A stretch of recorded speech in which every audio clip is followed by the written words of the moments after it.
Pembunuh ibu anak di bagasi Alphard berkeliaran. Sepupu mimpi Amalia minta dibacakan Yasin 40 kali. Sepupu mengaku didatangi oleh Amalia di dalam mimpi.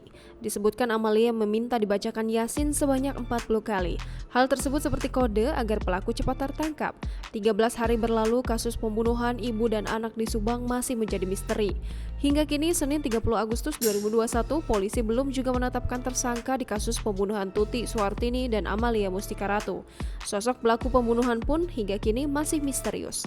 Seperti diketahui, jenazah Tuti dan Amalia dipertemukan bersimbah darah di bagasi mobil Alphard di kediamannya di Dusun Ciseti, Desa Jalan Cagak, Kecamatan Jalan Cagak, Kabupaten Subang, Jawa Barat pada Rabu 18 Agustus 2021. Jasad Tuti dan Amalia pertama kali ditemukan oleh suami sekaligus ayah korban Yosef. Terpukul saat mendengar kabar Tuti dan Amalia meninggal dunia, keluarga besar pun histeris.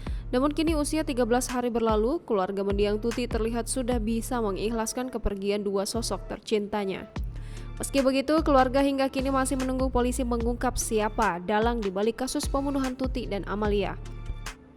Bak Rindu, Yeti Mulyati, kakak kandung Tuti, mengungkap bahwa mendiang Amalia sempat mendatangi keluarga lewat mimpi. Dilansir tribunnews.bogor.com dari Tribun Jabar, Yeti mengatakan mimpi tersebut dialami oleh salah satu kakak sepupu dari korban.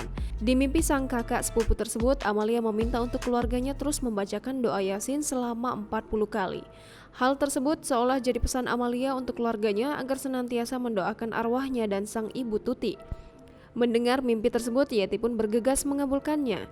Yeti langsung pergi ke rumah saudaranya lalu menggelar pengajian.